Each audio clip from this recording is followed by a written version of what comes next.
I have the privilege of introducing Dr. Jamie Macbeth. Jamie is an assistant professor in the Department of Computer Science at Smith College and an MIT MLK Scholar in CSAIL. Previously, he was an assistant professor of computer science and Elizabeth DeCamp McInerney Professor of Health Sciences in the School of Engineering at Fairfield University. In 2018, he was named Graduate Teacher of the Year at Fairfield University by Alpha Sigma Nu, the National Jesuit Honor Society. He received his PhD in computer science from UCLA and is a member of the ACM, AAAI, IEEE, and HFES. Now, those are a lot of acronyms that I can't tell you about, but Dr. Macbeth definitely can explain better than I can. Over the past 2 academic years, Dr. Macbeth has been working with the Genesis Story Understanding Group and has become an integral part of the MIT community, contributing to AI research. So without further ado, I pass the virtual mic to Dr. Macbeth. Thank you, Rachel. Let me work on sharing my screen.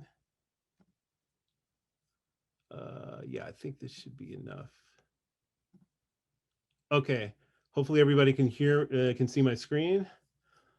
I'm going to try to see if I can get the chat window up to see if maybe I can respond. Maybe I can respond to chats. So I've been told it may be difficult for me to answer questions during the talk, but I'll keep the chat window in view. If it's not too distracting, I'll see if maybe I can answer questions. Thank you, Rachel, for the introduction. One comment, Sonny Rollins, who we were listening to earlier, I checked, he's still alive. He's 90 years old. Okay. As I've said before on these occasions, I'm a computer scientist, I'm an artificial intelligence person, and it's great to, I'm really fortunate to be hosted by MIT CSAIL as an MLK scholar. I'm sure many of you have heard about artificial intelligence, and there's a lot of attention drawn to it now in the popular culture. What's great about this opportunity is MIT is kind of a mecca, or even you could say the birthplace of artificial intelligence. Not only that, but MIT is a stronghold for the kind of artificial intelligence that I study. The genre that where AI is not just about building systems that can beat you at Go or at Jeopardy, that might replace you at your job or something like that, but that the AI research is part of a scientific pursuit that's aimed at learning more about human intelligence and how it works. I do want to offer some thanks to some important allies and collaborators. And I was also told to tell you a little bit of my background story. So I'm hoping I can do both of those at the same time. Actually, the first time extended period that I was at MIT was as an undergrad. I was a summer undergraduate intern at MIT Lincoln Labs, but not at CSAIL. I first came to CSAIL in the early 2010s when I was a postdoc with Missy Cummings. Those of you who know Missy, she's a human factors ergonomics person, an experimental psychology person. And you're actually going to see some elements of that kind of research today. And it's an important part of my background, I think, because if we're going to be using AI systems to understand human intelligence, we should be able to do experiments and studies with human participants. But anyway, at the same time, I was at a postdoc a while back. I started working with Henry Lieberman, who introduced me to Patrick Winston, and I worked more closely with Patrick when I spent a sabbatical away from Fairfield University with the Genesis Story Understanding Group. And then I was really fortunate to be able to start working. Continue working with Patrick as an MLK scholar beginning in the spring of 2019.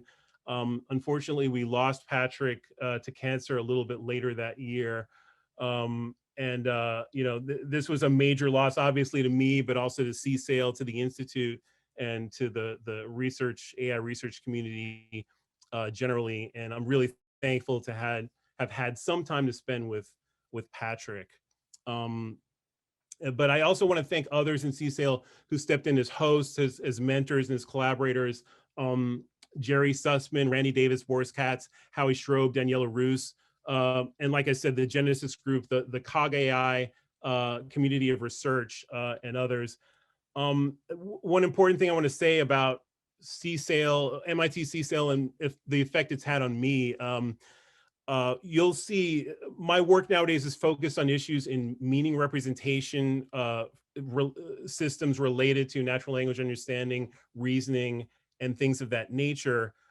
When I first fell in love with this topic and I started looking at it, I thought I must be nuts, right? Because I figured decades of people across disciplines in artificial intelligence, psychology, cognitive psychology, linguistics, have been working on this problem for several decades. And who am I to think that I have anything to contribute uh,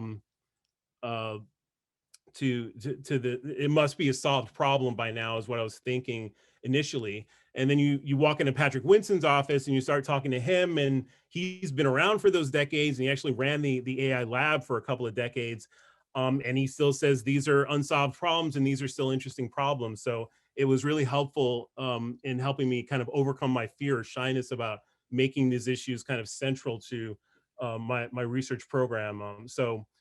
Working at CSAIL and working with the folks that I've mentioned here have been that kind of a positive influence on my development.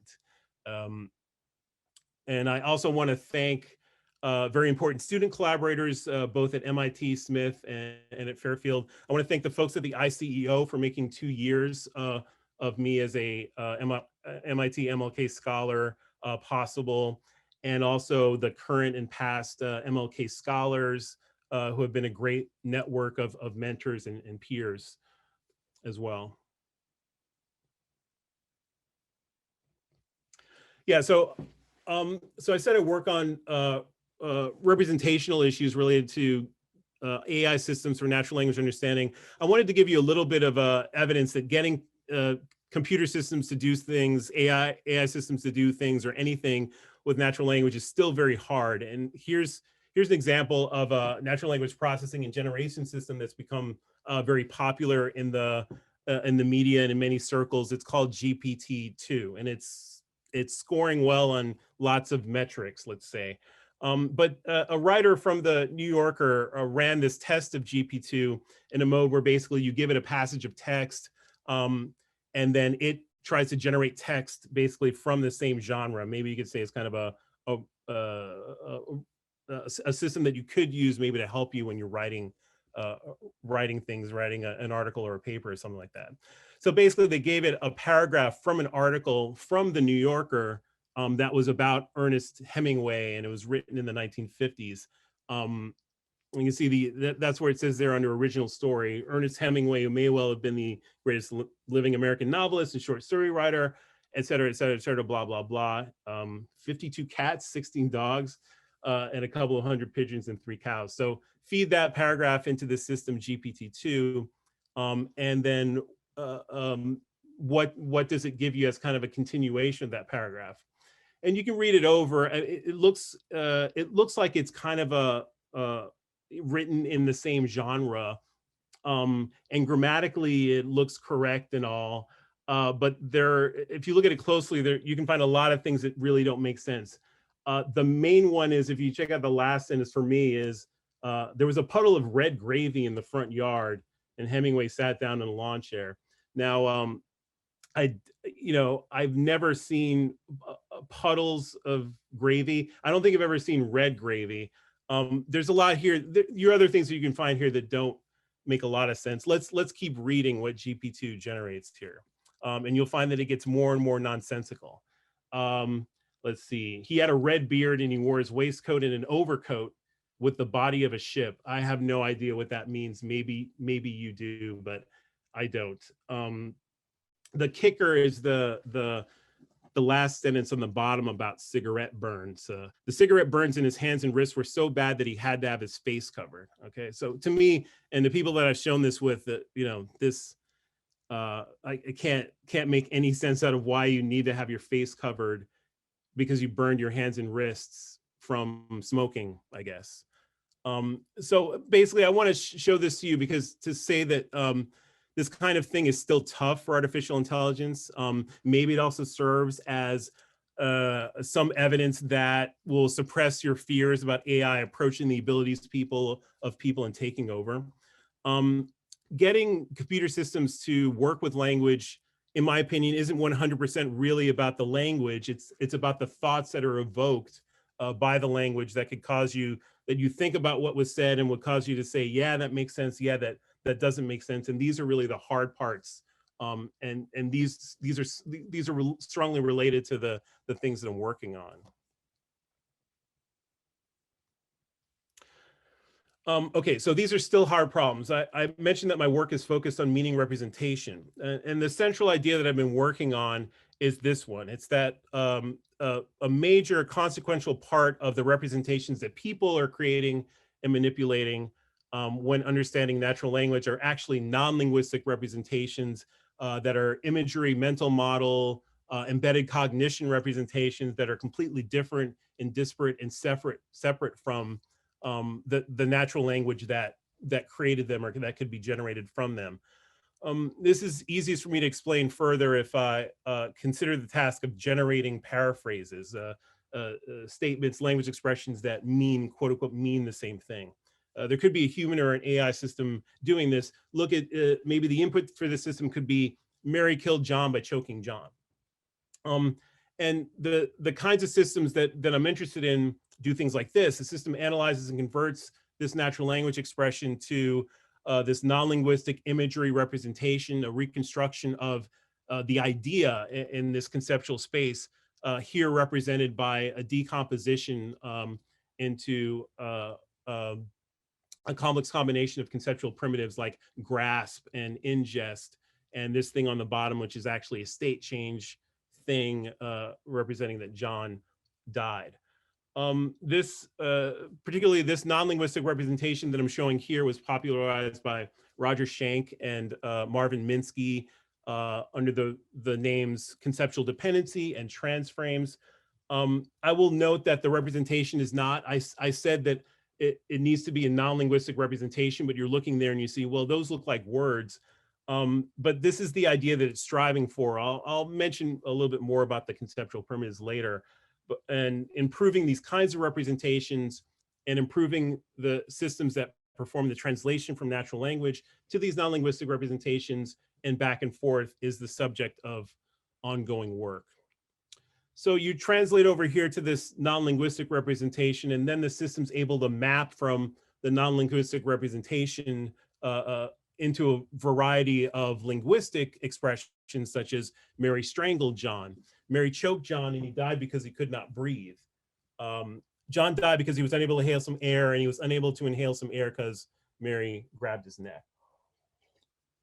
One thing you should notice is that the collection of paraphrases has a variety of grammatical and sentence structures, and also a variety of words, the different words that it's using to express the same thing. It can use a complex word like strangle, or it can use kind of a low-level description of what happened, like, you know, he was unable to inhale some air because Mary grabbed his neck. Language understanding and generation happen in the context of what some linguists call linguistic variation, the fact that there are many ways of saying the same thing, of expressing the same thing. And paraphrase recognition or generation are things that humans are able to do that exemplify this phenomenon. But the point here is that you have this non-linguistic representation of the imagery, of the idea, and the language that you generate from it actually makes sense because it comes from this structure, this imagery structure that makes sense to us. And the main claim of my current work is that these non-linguistic language free representations are the real deal. And they're at least a significant part of human language behavior. And I want to spend the rest of my time talking about a recent study of paraphrasing tasks where we work to gather some empirical evidence in support of this general basic idea.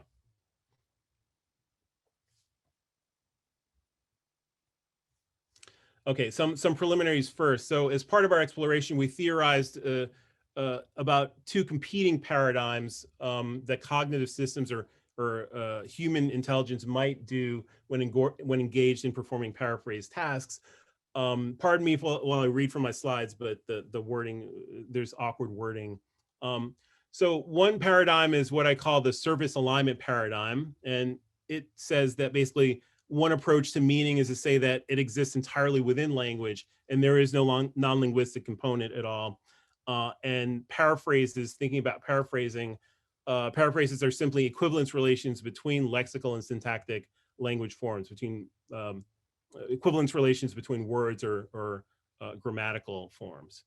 One of the main tasks for building systems under this service alignment paradigm view is basically finding and extracting sets of linguistic expressions that comprise this meaning equivalence relation that is of paraphrasing. And then on the other end, the competing paradigm to that is what I'll call the deep understanding paradigm. It's basically the thing I've been talking about. And it says part of meaning representation, meaning representation of an expression is structures or processes that are not part of that expression, and not simply logical assertions using words inside of with logical operators, but they're language-free cognitive symbolic structures. Although there are correspondences between these structures and surface language expressions, they don't resemble them, don't necessarily correspond one-to-one with them. And so the deep understanding paradigm is basically this non-linguistic meaning representation paradigm. Okay, so the main claim of this study, or the main hypothesis of the study, is this deep understanding paradigm is the real deal. And so to support our claim, we'll work on the cognitive task of paraphrasing, or actually of determining, detecting, or recognizing that a paraphrase relationship exists between linguistic items. The main claim is deep understanding paradigm is a consequential part of forming meaning representations for paraphrase detection for humans. And our methodology is going to be basically compare surface alignment and deep understanding systems on paraphrase detection tasks. You'll see also that generation is also a part of what happens as well, but the judgment will be made on whether humans and deep understanding systems and service alignment systems are able to perform the paraphrase detection task. One preliminary thing, it'll be important for me to reference measures of how similar two sentences are in terms of the words in them and the order in which those words appear. So we'll use a set of surface distance metrics. So here are three surface difference metrics that I use in my study, but that are also used commonly in the community. One is lexical edit distance. For those of you who are computer scientists, you may know the term Levenstein or Levenstein distance. But basically what it is you try to find out, if you're given two sentences X and Y, the lexical edit distance is the minimum number of additions, deletions, substitutions that will transform one sentence or one language expression to the other language expression. Many of you might be used to edit distance that works on a character level, or Levenstein distance that works on a character level. In this case, it works on a lexical level where you're adding, deleting, and substituting entire words. But basically, what's the minimum number of operations of this kind needed to transform one expression to another? Another surface difference metric that we'll use is Jacquard distance. It is technically cardinality of disjunctive union divided by the union on sets of words in the two sentences X and Y. Basically, find the number of unique words that are in one sentence and not in the other, and then divide out by the total number of unique words in both sentences. So Jacquard distance is what we call a bag of words metric. It doesn't care at all about the order in which words appeared in the expressions, whereas lexical edit distance does care, will account for that. And finally, there's a useful metric called BLUE, the bilingual evaluation understudy. BLUE is actually originally mostly used to evaluate machine translation systems. It's basically like the Jacquard distance, but it's more sensitive to duplicate words. Also, it's inverted in the sense that smaller values of blue mean larger surface difference between two language expressions. We'll see a bit of that later. But blue also is a bag of words metric. Okay, so we'll be using these metrics throughout. Wanted to introduce those to you. Okay, next I want to talk about the corpus of paraphrases that we built to try to understand, to try to represent the deep understanding paradigm. The paraphrasing examples that I showed you earlier, there's actually a computer-based systems that performs this kind of paraphrasing. It was originally called Margie. Roger Schenck built it at Stanford in the early 1970s. The language generator was called Babel, and it was built by one of Schenck's students, a guy named Neil Goldman. And I will end up calling it the Babel corpus for that reason.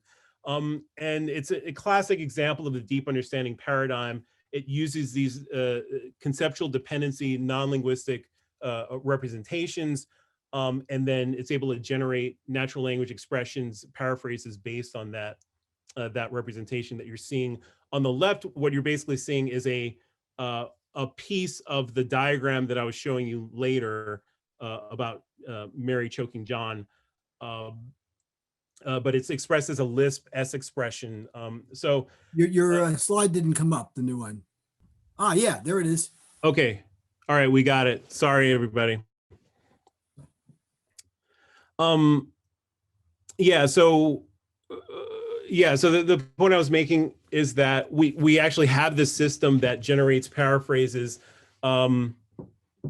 Now, I said that the representation system that you see on the left is language free, but you see things that look like words in there. I just wanted to make one comment about that. These systems are not yet perfect.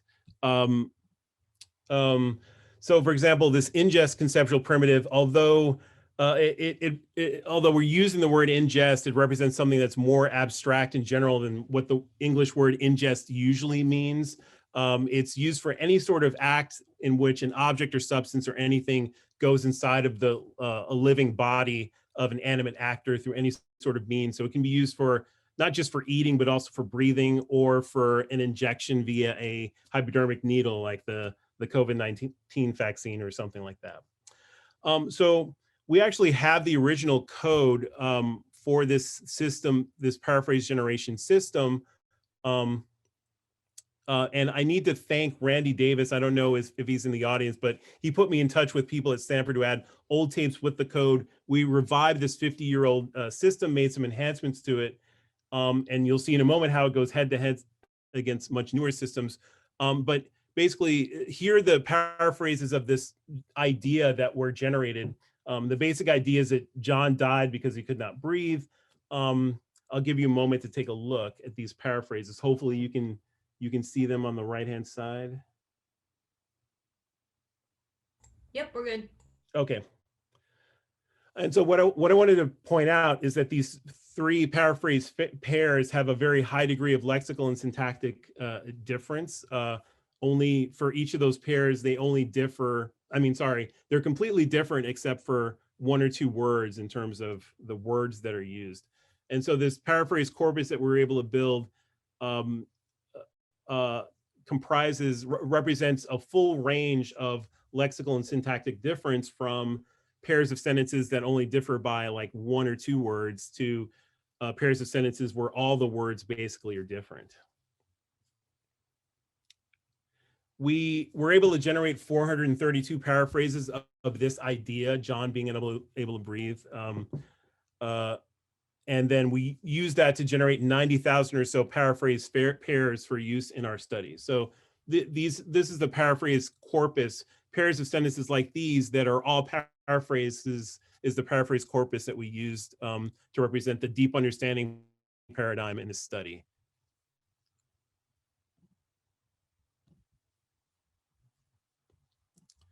All right, so that was the deep understanding paradigm. I'd like to tell you about the service alignment paradigm, paraphrase corpus. What we use is this corpus called the Microsoft Research Paraphrase Corpus. It consists of about 5,800 sentence pairs that are annotated with paraphrase, non-paraphrase classifications. The corpus, we didn't construct this corpus. It was constructed by these other researchers a little while back. And basically it was constructed using an alignment process. Let me explain how that worked. The basic idea behind it is that if you look at news stories, there'll be lots of, whenever there's a news story, there'll be lots of news articles about the same event. All right, so news articles about the same events contain sentences describing those same events. And so what they did is they exploited clustering algorithms used by news aggregator websites. There'll be news aggregator websites with lots of stories about the same events that are topically and temporally related. And the idea is that if you take any two news articles about the same events, there must be a sentence in one that describes a particular part of that event. And there's a sentence in the other article that's kind of a paraphrase of that sentence in the first article. And they tried to match sentences together into candidate paraphrase pairs using lexical edit distance metric, the metric that I was describing earlier. Each candidate pair of sentences was required to share at least 3 words in common. So this is kind of weird because the way they tried to identify sentence pairs that might be paraphrases was that they put them in kind of a window. You had to have 3 words that were the same in both sentences, but also you had to have lexical edit distance between the 2 sentences of between 8 and 20 edits. So they're required to be both the same and kind of different enough that you could say that they were paraphrases of each other or something like that. And then they had experts annotate each pair that they generated from these alignment methods as paraphrases or non-paraphrases. So you might have a question, does this really work? Let me show you an example of where you could say it's kind of weird. So it seems that a lot of what happens with news stories is that people will publish an article and then either take their article or maybe someone else's article and change it just a little slightly, update it, and then republish it. So here's an example of a paraphrase pair that comes from the MRPC corpus. I'll let you take a look for a second. Okay, so you'll see these 2 sentences use exactly the same words actually. So the Jacquard distance between these 2 sentences is 0, but the edit distance is 23 because the words, in order to get edit distance to transform one to the other, you need to basically rearrange the words. It's basically they've rearranged the clauses to create a sentence that has exactly the same words in it. So you might find lots of sentences like that in the MRPC paraphrase data set. I just wanted to give you this as an example. All right, so those are the paraphrase corpora. Next, I wanted to talk about the paraphrase recognizers. So for the deep understanding paradigm, our paraphrase recognizer is humans, okay? We hypothesized that humans are deep understanders, and we performed human participant studies on Mechanical Turk, and each participant in the study viewed 1 sentence pair from each of our paraphrase data sets, 1 sentence pair from the Babel data set, 1 from the MRPC data set, and then also we added a set of paraphrase pairs that were these attention check paraphrase pairs that are basically designed to make sure that people aren't just kind of answering randomly. We started with 100 participants, and then we chose Babel sentence pairs that were evenly spaced over Jacquard distances from 0 to 1, basically.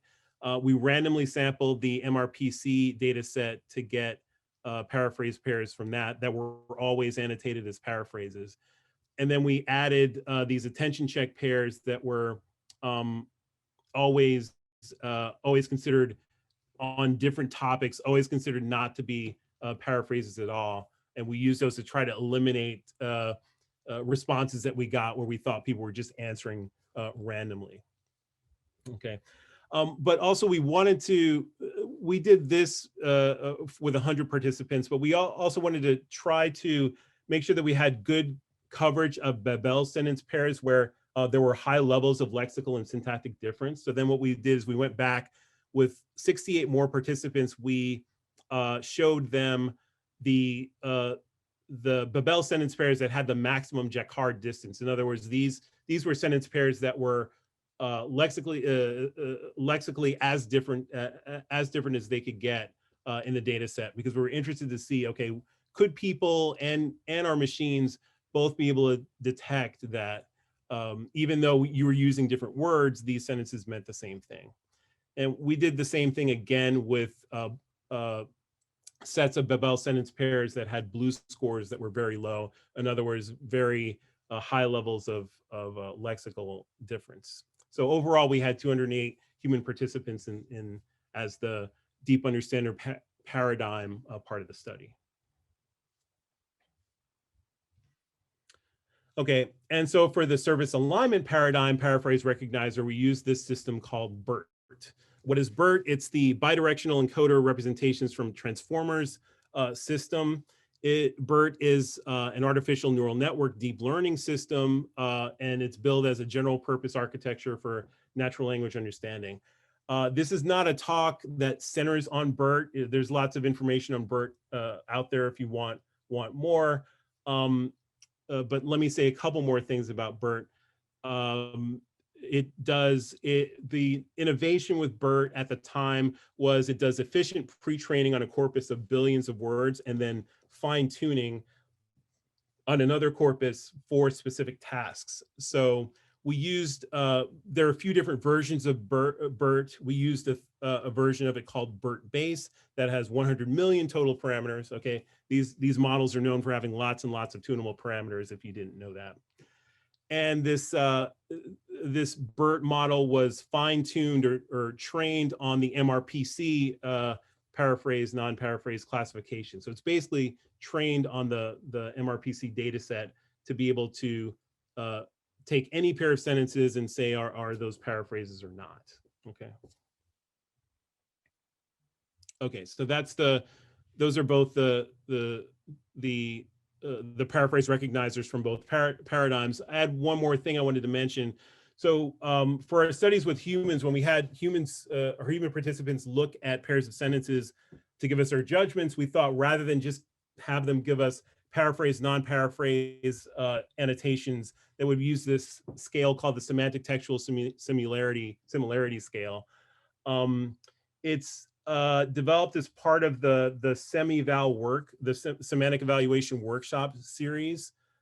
We basically hoped that it would give us kind of finer grained information about how, how much of a sentence pair was paraphrasic. So you can see that it has, in the scale, it has mostly equivalent, completely equivalent, roughly equivalent, and things like that. Okay.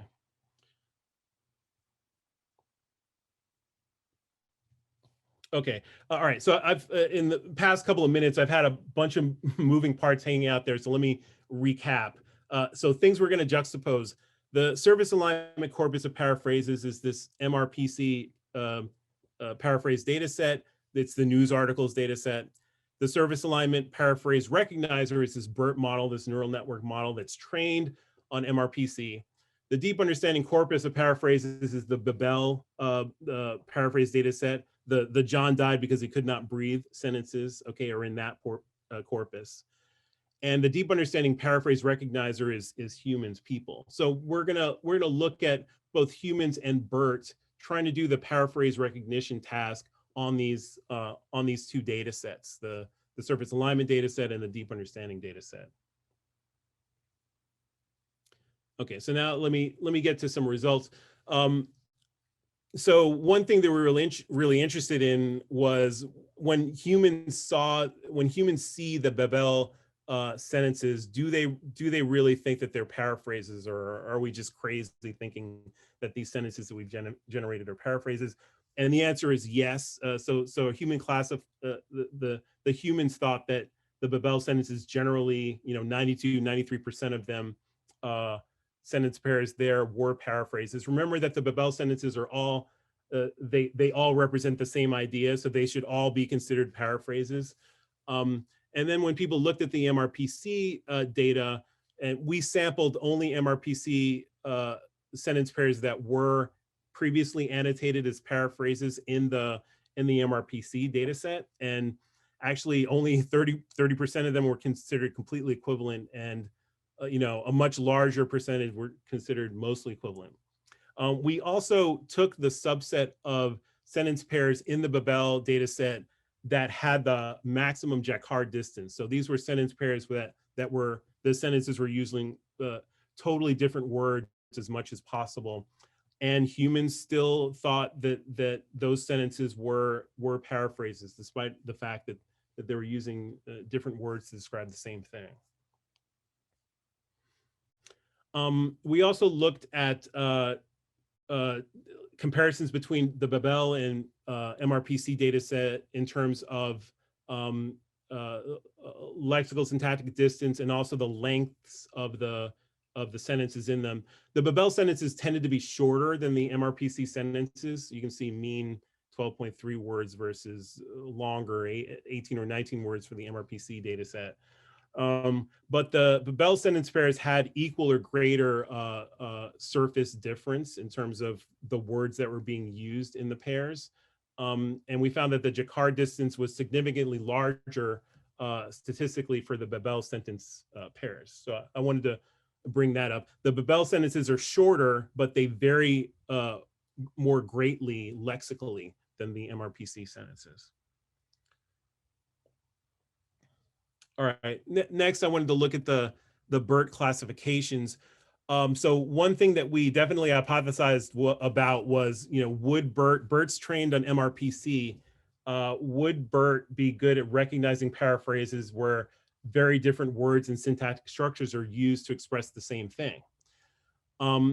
For small Jacquard distances, BERT tends to classify all Babel pairs correctly as paraphrases, but then when the lexical edit distance starts to get larger, the accuracy falls. So for lexical edit distance more than 8, accuracy falls to 80%. And then when we look at for the Babel sentences that have the maximum Jacquard distance or using totally different words, which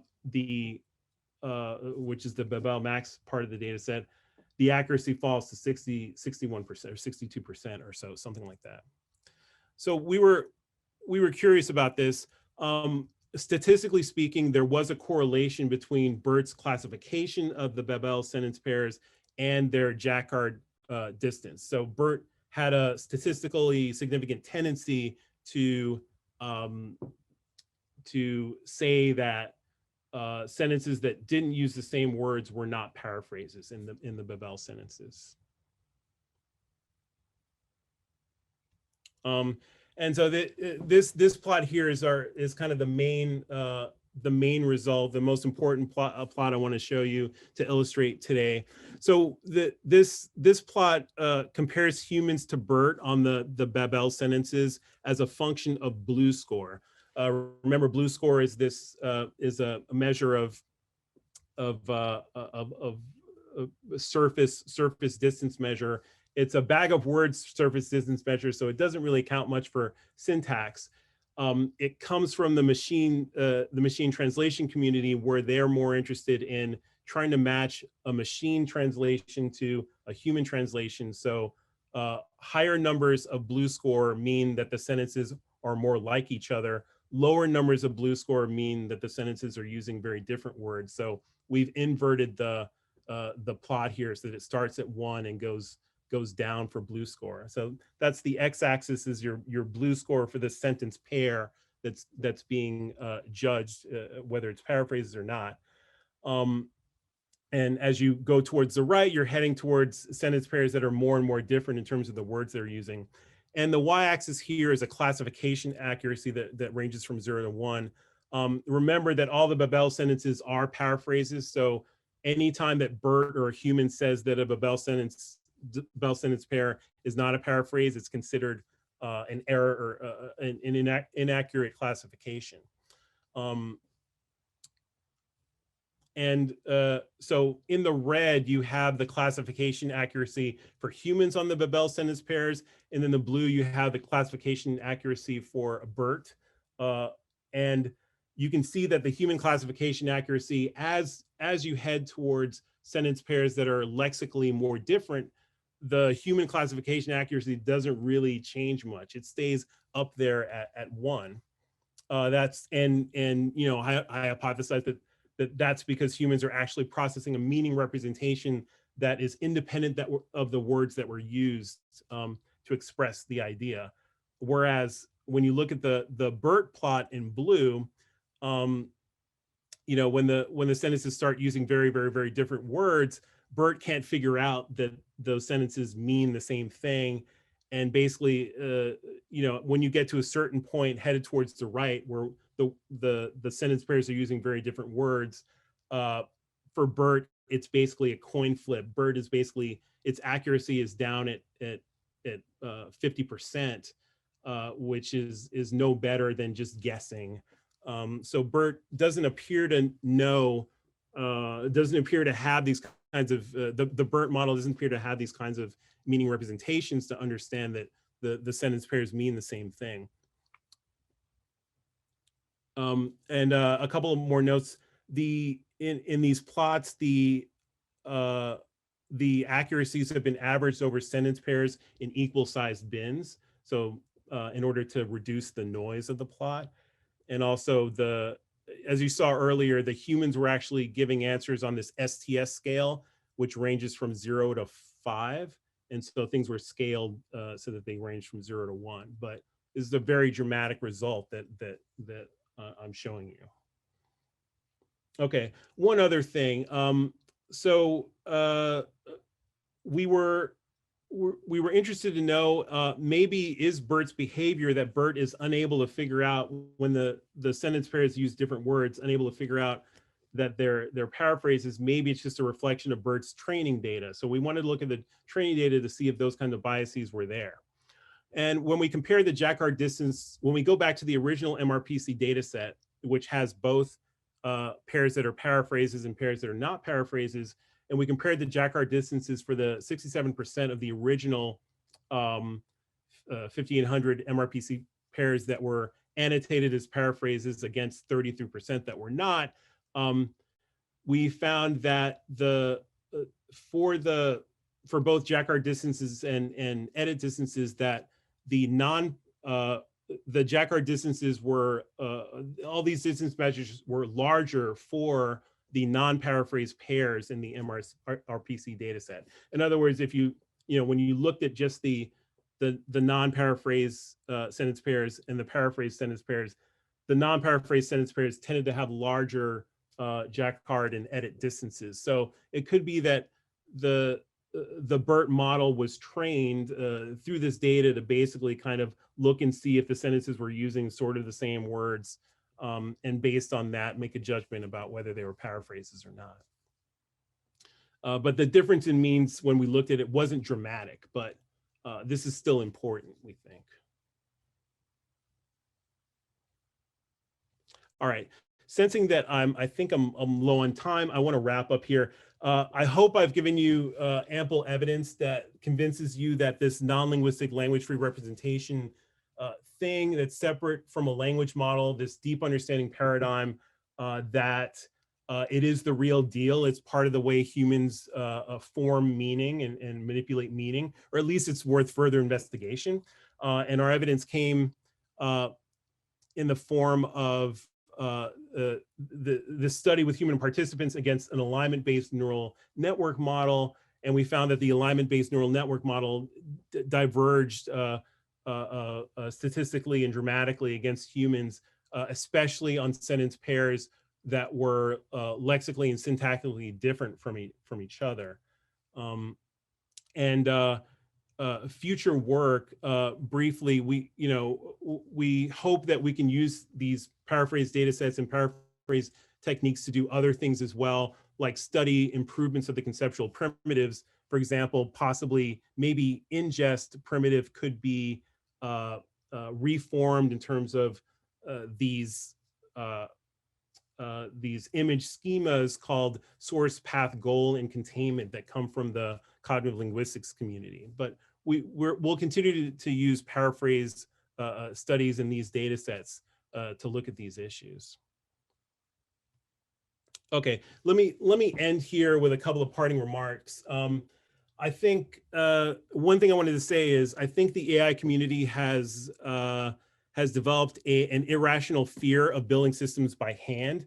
I've overcome that fear. I guess you can see that the Babel system allowed us to, which is a hand built system uh, uh, that we got going again, that we enhanced.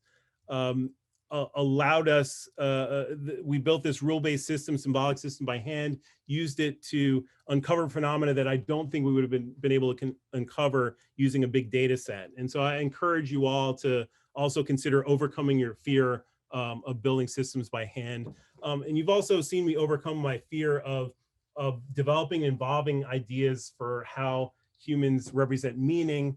And I don't think it's a solved problem from many perspectives. And so I encourage you also to overcome that fear, invent a new idea, or use an old idea or combinations of new and old ideas. And please consider joining us in this quest. I had one other comment about the state of AI generally. When it comes to GPT-2 or BERT, you're given these amazing examples of these machine learning systems performing well in certain cases, improving on certain metrics. I think improving on certain metrics, I found that it's not teaching me much about understanding human intelligence. But I hope that today I've made a score here on the side of building AI systems that actually add to our understanding of human intelligence. And that's the end of my story for today. And with that, I'd love to hear your questions and comments. I can see the chat. There is a question here. Where do you see the future of NLP in the next 10 years, 20 years? Tough question. I mean, I can tell you, I can tell you about my future. The future of NLP as a whole, I'm not sure about. But I guess let me tell you what I would hope. I hope that people over the next 10 or 20 years that we move from simply having these systems that on the surface look like they perform well. Then you scratch the surface and you see that possibly our machine learning models are just taking advantage of patterns that exist in data that we've created and mimicking us and making it look like they're intelligent when they're really not like us. I hope that over the next 10 or 20 years, we really start looking more at using these systems to learn more about how humans process language and deal with language. That's what I would hope.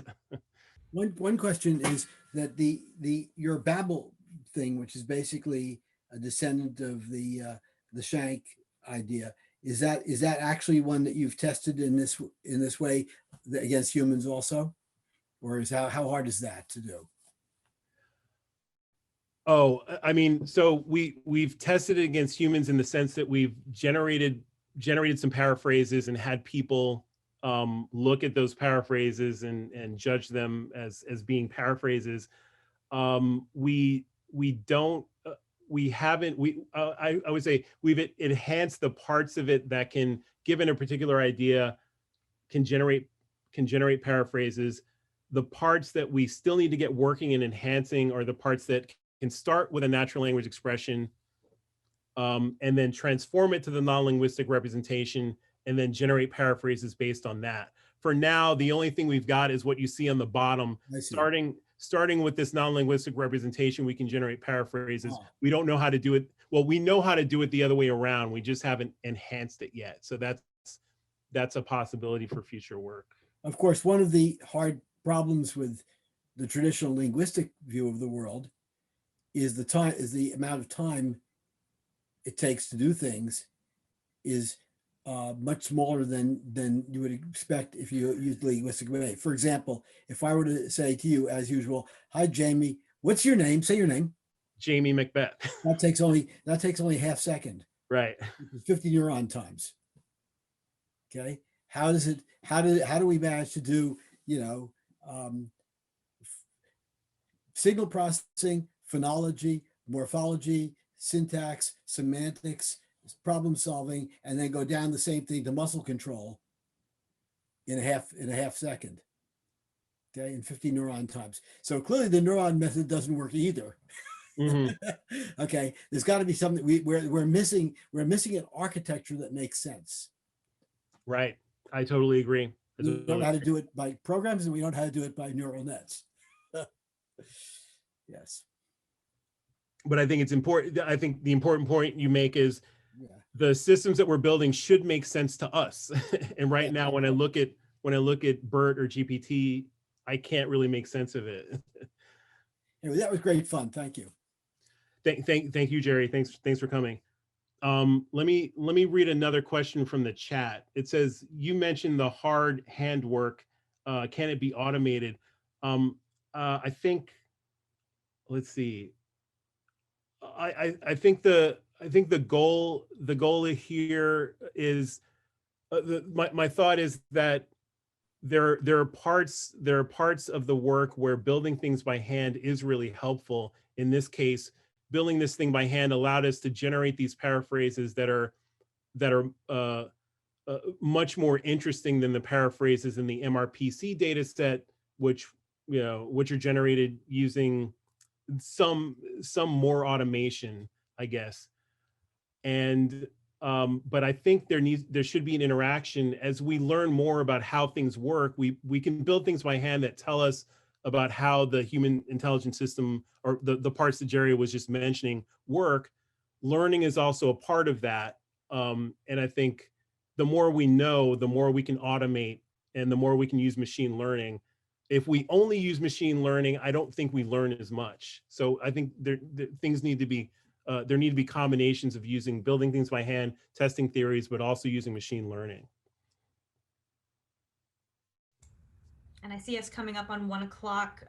There's one more question in the chat. Any efforts in foreign language?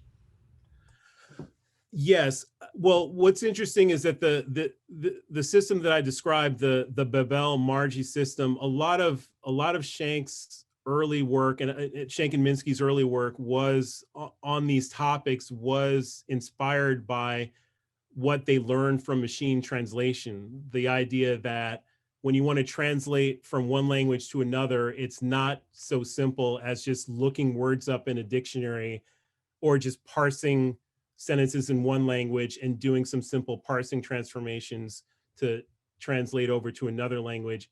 You actually have to know a lot, really, in my opinion, about the culture that might be happening in another language. So we don't have any much efforts in terms of that, terms of machine translation or foreign languages yet, but in the future, yes.